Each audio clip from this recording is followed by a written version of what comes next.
Hey guys, welcome back to the channel, or welcome if you're new here. This is my monthly TBR game, TBR Snail Trail, and this month we have the addition of Bookopolathon because it is September, so it's Bookopolathon, and your girl loves a good TBR game related readathon, so of course I'm participating.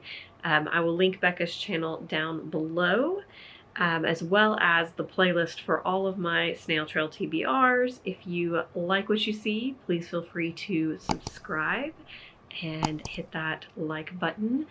But yeah, let's jump into it. I will probably have to stop a couple of times because your girl is also recovering from COVID. So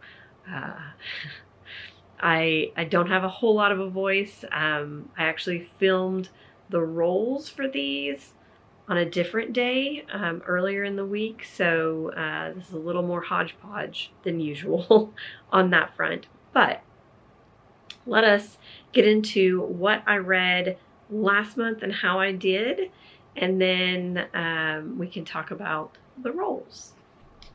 I'll be honest and say I don't know what I did with the rest of the books that were on my massive TBR from last month. If you haven't seen the chaos of that video, I will link it up here in the cards because it was a lot. And as someone in the comments said, the game lived up to its Snail Trail name because we were moving at a snail's pace through the board. But I did read these two books. So I finished The Love Songs of W.E.B. Du Bois, and I finished A Little Bit Country, which I know were on my TBR. I didn't finish any of the rest of them.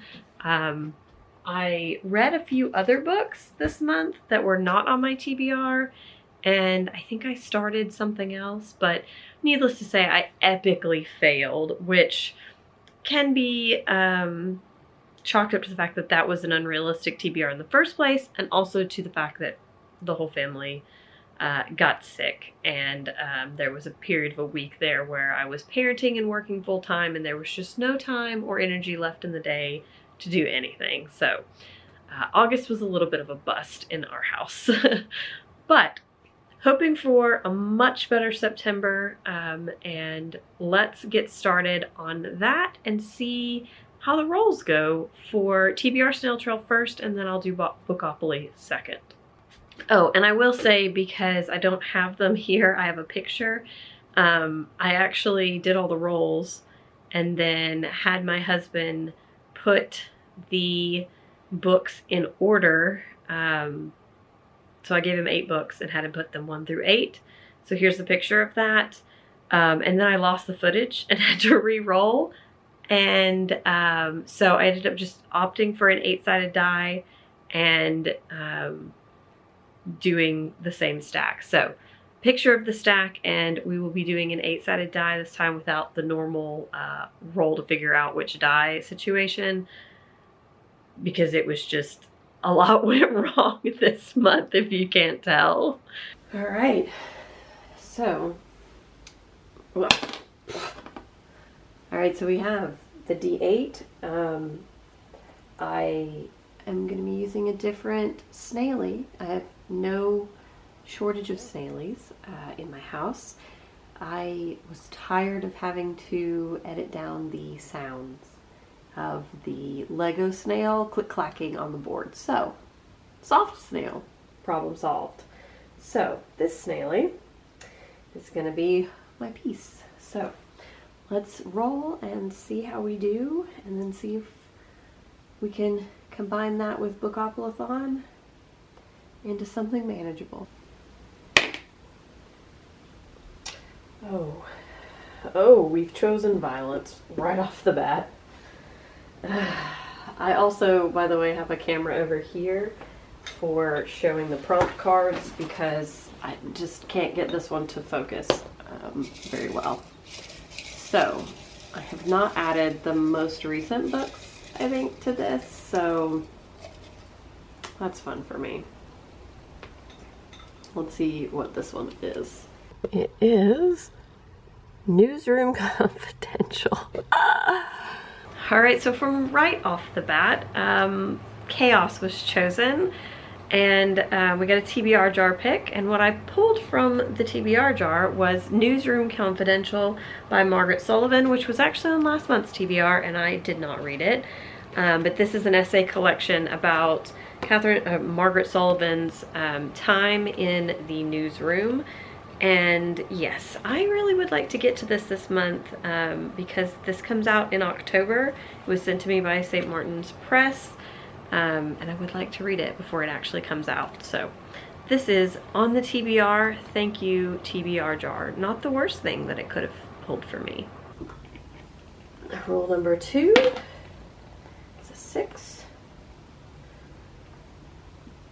And we have Instagram book stack. We're just continuing on the chaos journey with rule number 2 because we got Instagram book stack. And if you've been on Instagram lately, getting a static picture is a chore. So these prompts that are Instagram related used to be something that I would like choose a hashtag, or I'd scroll my feed and I'd easily find pictures of books that I had or was wanting to read and could just like go straight to them. That is not the case anymore. So instead of trying to do it on camera, I went ahead and I screen recorded it. It's been playing right here. It took me a full 10 minutes of scrolling to find a book in some kind of stack. Well, not even a stack. At one point, like at like the 4-minute mark, I was like, if I can just find a picture of a book that I own that I can read for this challenge, then I'll just use that. But eventually we got to this picture, and I will be reading Do You Dream of Terra 2 by Temi O, which is great. I actually think I have an audiobook for this, so I might opt for the audiobook for this when I finish my current audiobook. But this is an author, this book is written by a Black woman, and I have one of my challenges for the year is to read at least 20 books by Black women, and I am not as far in that challenge as I wanted to be, which disappoints me greatly. So I need to be prioritizing more books by Black women in the remainder of the year. So I'm thrilled to see this one come up. This is a book, I want to say this is like an exodus from Earth, and they're being sent to Terra 2 to colonize this new planet. Not 100% sure. I really like that trope, so yeah, hoping to really enjoy this one. All right, 4. We have part of a series, and then part of a series, the next 3 books for the, or 4 books I think, for the Animorphs series are on Scribd audiobook since July, and I finally feel like I can read some more Animorphs books. So I did read book 33 in August, or I listened to book 33 in August, so I will be listening to book 34 in the Animorphs series, which I think is called Illusion. I don't actually have the physical copy of this one, but I will be continuing my Animorphs read through with this one. And if you don't know anything about the Animorphs series, it's about 5 kids who are given the power to morph into different animals, and they are fighting against an alien race that is trying to take over Earth. And it's dark. I was gonna say it's fun. It is fun, and it is slightly educational. It's a middle grade series, and it's from the late 90s, early 2000s. It's dark. Number 4. So 5. We have a book I pre-ordered. All right, and for a book that I pre-ordered, I had a handful of choices for this, but I had a book that just came in that I am dying to read, which is The Feeling of Falling in Love by Mason Deaver. I read Mason Deaver's first book, I Wish You All the Best, and I loved their writing and their characters. And this is so it's a romance, I think, but it's like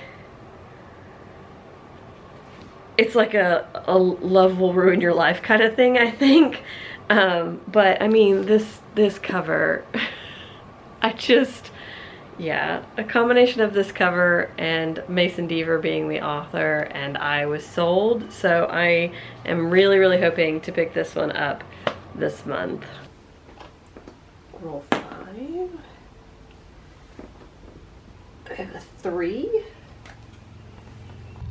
And a book under 300 pages. And then a book under 300 pages is a great one, and that also leaves me a lot of options. But I'm gonna go with A Burning by Megha Majumdar. I'm actually gonna be attempting to buddy read this with Becca from Becca Books and Bujo. I'll link her channel down below. I am an awful buddy reader, Becca, but we're gonna give this a try. I might have already started it because I was like, this is on my These Books Will Self-Destruct list. I'll link that up there. And I was like, do I want to read this? And so I read the first chapter, and then I was like, yes, I do want to read this. So this is about a girl who makes a comment on Facebook right after a terrorist attack on a train in India that's in her neighborhood. And she ends up being like a targeted suspect for like working with these terrorists. So this is about her when she goes to prison, and I guess what unfolds from there. But I'm actually quite interested in this. I think this was on maybe the National Book Award long list a few years ago. But yeah, excited to read this one. And it is actually, I think, 293, well, that's with acknowledgement, so 289 pages, so just under 300 pages. A 1. We have an Adventurous book. So, Adventurous, this is a prompt where I go on Storygraph and I sort my owned TBR, and then I pick the book from my own, I pick a book from my owned TBR with this whatever category. So for this one, Adventurous. So I did that, I scrolled through them, and I was thrilled to see that this book came up with the tag of Adventurous, which is The Marriage Portrait by Maggie O'Farrell. This book, I think, comes out this week.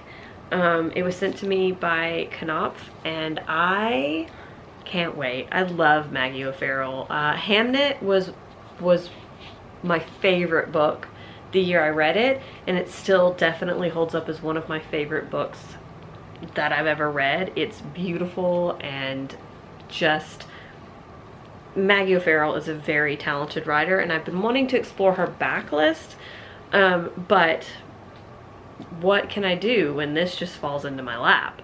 I'm definitely gonna read it. I only vaguely know what this is about. It's set in 1550, and I want to say it's about a woman who's like in a, I think it follows a character who was an actual person, and like she's in a marriage where she knows that this person wants to kill her, and eventually she does turn up dead, and like this is kind of like the lead up to that or something like that. I'm 100% not sure what this book is about, but I want to read it. A 7.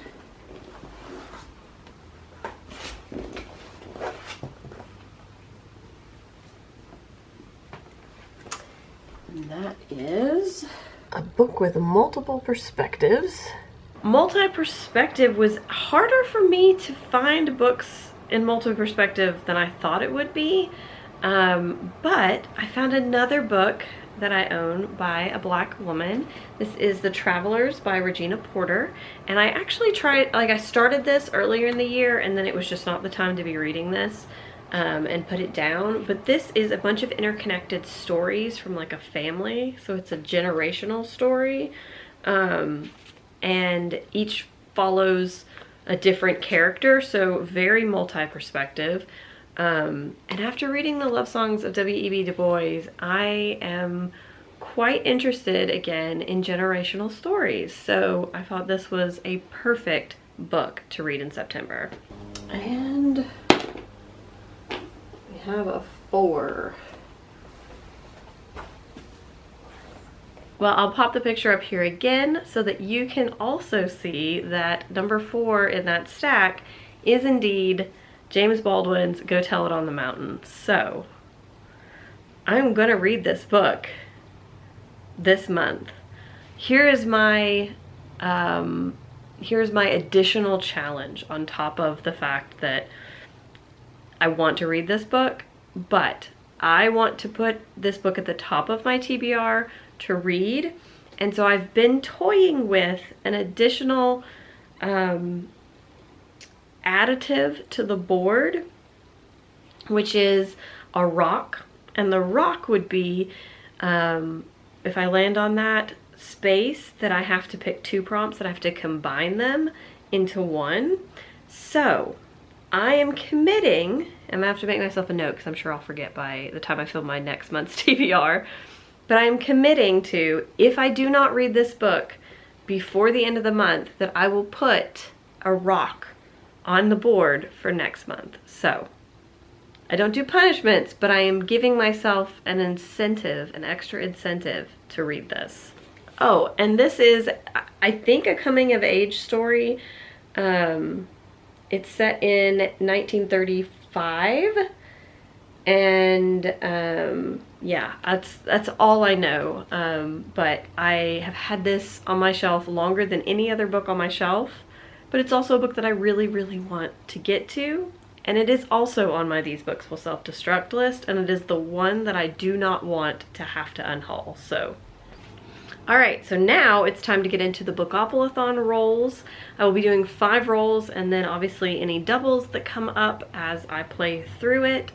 I will be trying to get as many books from my Snail Trail TBR to fit into my Bookopolathon TBR, but depending on the prompts, that might not be possible, so we will see how that goes as the game progresses.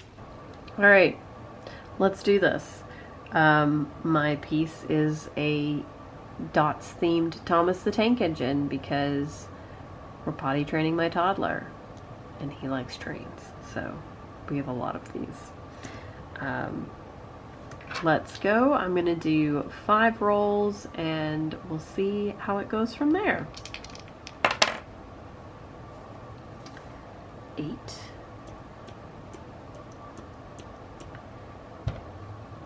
Pattern and text. All right, so for text and pattern, I am going to be picking this book, which is Tomorrow and Tomorrow and Tomorrow by Gabrielle Zevin. This has been all over the internet. I've actually already started this on audio, and I'm about 1/3 of the way through it.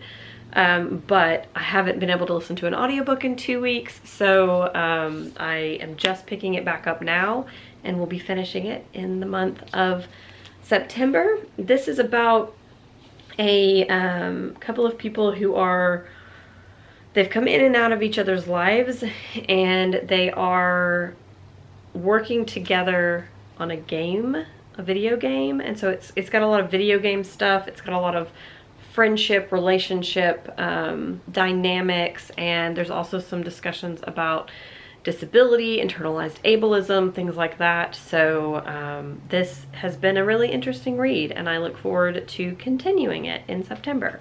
And he just rolled right on off. That's the problem when your piece has wheels. All right, we have a 10.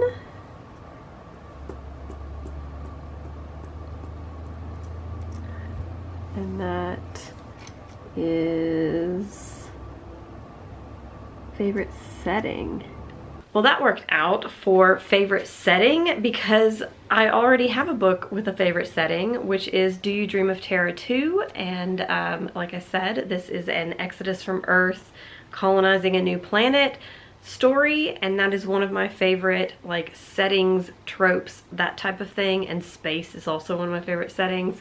So this one works perfectly, and I won't talk about it again because I already talked about it earlier.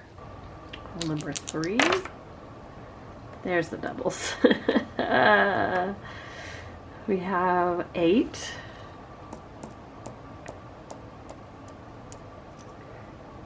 Features a romance.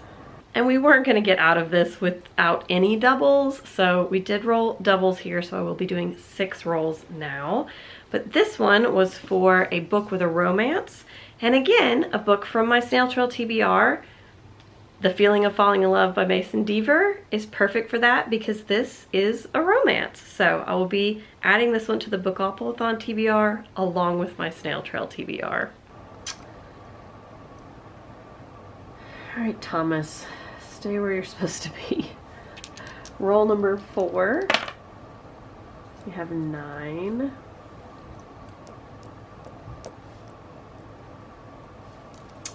We have a winter themed book. And we got winter as a seasonal read, and several of you told me last month when I put this on my TBR that Lillian Boxfish Takes a Walk is set around New Year's Eve, which is winter here in the United States. So I will be putting this one on my TBR for winter. Also, it's wintry looking because she's wearing a nice coat and it's blue, you know. So it fits in many ways. This is about a woman, I think she's in her 80s, who is walking through New York City and just like meeting and talking to people, or watching and reminiscing about, or remembering about her time in New York City throughout her life. And I am so excited to read this one. This one seems right up my alley. So hopefully I'll get to it this month, since I obviously didn't get to it last month. I have 8.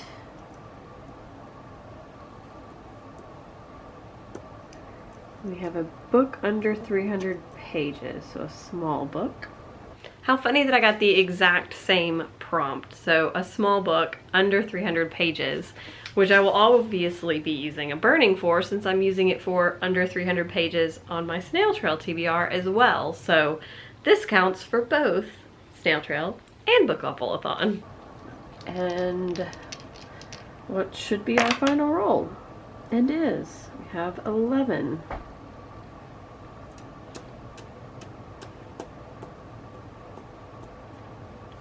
And then we have published or set.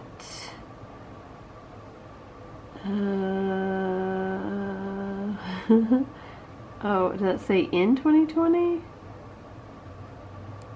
Oh yeah, in 2020. And then the 6th and final roll got me a book set since 2020 or published since 2020. And I am going to be reading The Marriage Portrait. It's on my Snail Trail. It's going to be on my Bookopolathon. Because this book will be published this year in 2022, so it's definitely published since 2020. Funny enough, it's definitely set way before 2020, but if it's for published. So this is going to be going on both TBRs. Yeah, this is still probably overly ambitious based on the time I generally have for reading. And the fact that I do have somebody coming to visit well, several people actually coming to visit. My boss is going to be in town for a week, and then the week after that, my best friend's going to be in town. So this is probably still a bit ambitious for me, but I am really excited. This is quite a colorful stack, and I look forward to reading quite a few of these. Hopefully next month will be, I'll have more to report, and I'll actually remember all the books on my TBR. But we'll just, you know, we'll blame that on the COVID, okay? Anyways, thank you guys for watching. If you enjoyed it, please give it a thumbs up and subscribe if you want to. And I hope that I will see you back here next time. I do post videos every Sunday, And yeah, that is about it, and I will see you next time. Bye!